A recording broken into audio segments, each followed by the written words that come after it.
মহাষ্টমী, অষ্টমীর সকালবেলা দুজনের একসাথে অঞ্জলি দেওয়া, ঘরে ফিরে দুজনে একসাথে রান্না করেছিলাম খিচুড়ি। সেই খিচুড়ি নিয়ে সঠিক টাইমে পৌঁছেও গিয়েছিলাম তাদের কাছে।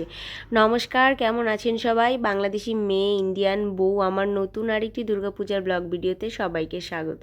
মহাষ্টমীর সকালবেলা ঝটপট সকল কাজকর্ম সেরে রেডি হয়ে চলে গিয়েছিলাম পূজা প্যান্ডেলে অঞ্জলি দিতে।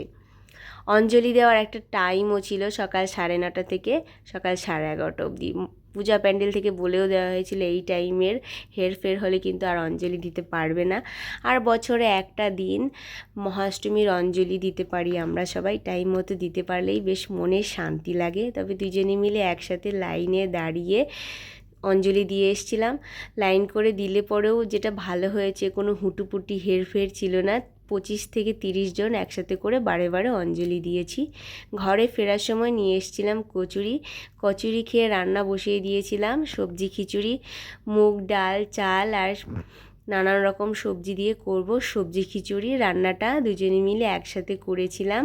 রান্নাটা করেছিলাম যে ওই যে আমি ছোটোখাটো আমার একটা বিজনেস করেছি না, সেইখান থেকে পুজোর আগে কিছুটা প্রফিট পেয়েছি। সেই প্রফিটটা আমি আমার সেই সব মানুষদের সাথে শেয়ার করতে চাই যাদের জন্য খুব কম ভাবা হয়, আমাদের কম চিন্তা করা হয়, কম তাদের পাশে গিয়ে দাঁড়াই। তো সেই সব মানুষদের জন্যই দিদা, ঠাকুমা, কাকা, কাকু, অসহায় বাচ্চা যারা দেখো না রাস্তার এপাশে ওপাশে, স্টেশনে, তারপরে নানান জায়গায় থাকে। তো ভেবেছি অষ্টমীটা না এইভাবেই কাটাবো। অষ্টমীতে ঠাকুর দেখতে যাওয়া মানে প্রচুর ভিড়ে হারিয়ে যাওয়া আমার কাছে মনে হয়। সকালবেলা অঞ্জলি দিয়ে তাই আর কি খিচুড়িটা বসিয়েছিলাম যে 2-2:30টার মধ্যে রান্না হয়ে গেলে প্যাকিং করে 3টার মধ্যে চলে যাব খাবার নিয়ে তাদের কাছে।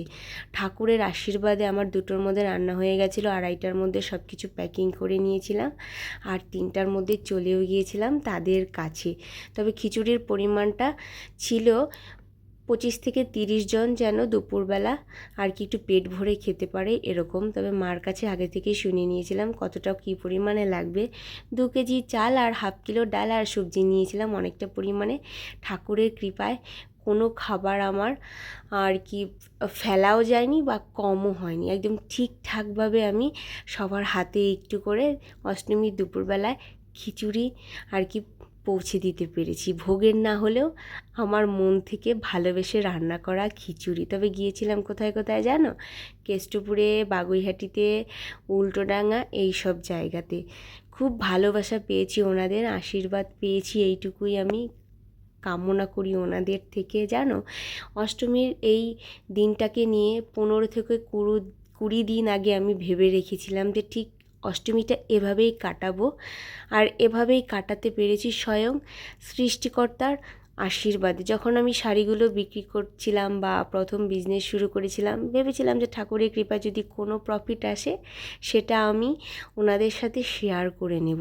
তবে সেটা পেরেছি। এরপরেও যখন আমি বিজনেস করব, যাই করি না কেন, আমার যা প্রফিট আসবে, আমার যা ইনকাম, আমি সেখান থেকে চাই এদের সাথে আর কি শেয়ার করতে বা উপভোগ করতে, তাদের নিয়ে বাঁচতে, তাদের সাথে সুন্দরভাবে জীবনযাপন করতে। কেমন লাগলো ব্লগ ভিডিওটি? ভালো লাগলে একটু লাইক, কমেন্ট, শেয়ার, সাবস্ক্রাইব করো।